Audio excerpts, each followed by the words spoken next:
In today's lesson, we're looking at how to give someone advice in English.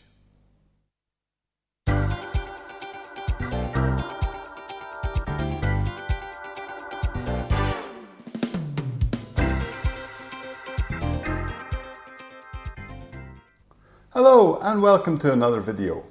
My name's Alex.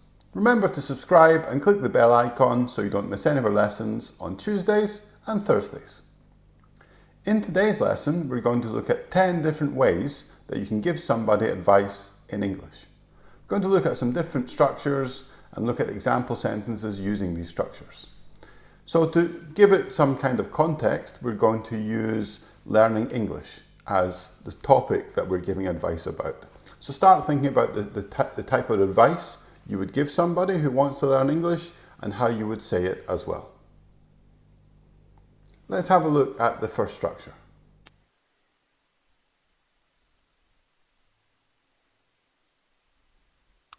Okay, so let's look at how to give someone advice in English. We're going to look at 10 different structures here with example sentences related to advice on how to learn English. First one, you should buy a good dictionary. If I was, or if I were you, I'd join an English learning Facebook group. Number 3, have you thought about taking private lessons? And 4, make sure you dedicate time to learning a couple of times a week. And number 5, I can't recommend subscribing to English Now on YouTube strongly enough. That's good advice. It's all good advice, actually. So we have these 5 different structures here. You should, if I was, if I were you, I'd, have you thought about, make sure you, and I can't recommend strongly enough.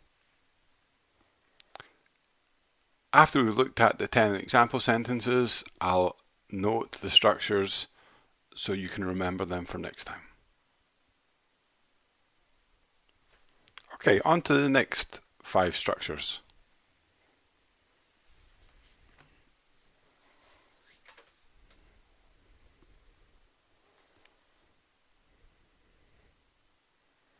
Number 6. In my experience, reading in English a lot works really well.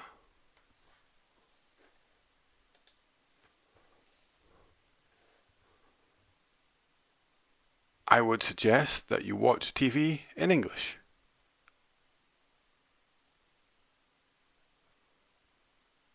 Number 8. If I was or if I were in your shoes, I'd go to an evening class. Number 9.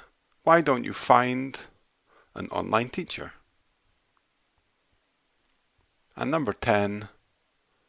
How about keeping a notebook with new vocabulary?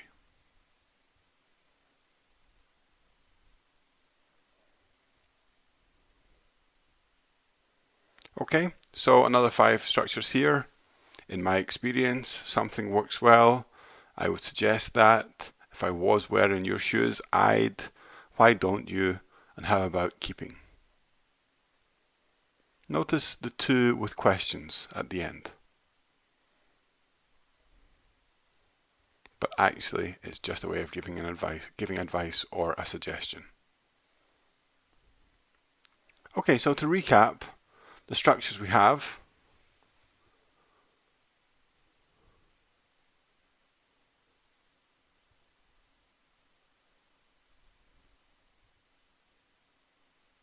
The first one is you should, you shouldn't.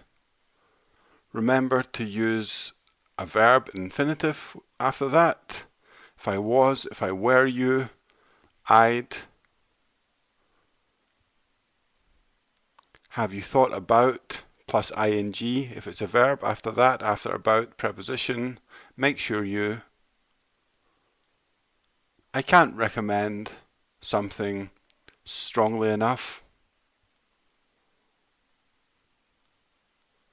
In my experience, something works well. Number 7, I would suggest that. Number 8 is another one with the second conditional structure. If I was, if I were in your shoes, I'd. Remember, I'd is I would, followed by infinitive. Why don't you? And number 10, how about? So number 9, remember, we need a verb in infinitive form there, but in number 10, after about, if we're using a verb, then it would need to be in the ing form. So which of these structures would you normally use?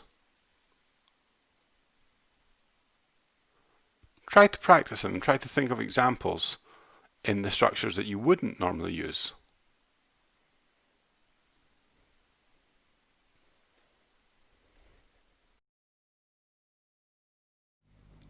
Do you agree with all the advice given here? Let me know in the comments. Also, I'd be happy to hear your own ideas as well. You can practice some of these structures that I've given you today and let me know your top tips, your best advice for learning English. Remember to like the video if you got some benefit from this. Follow us on social media and I'll see you next time.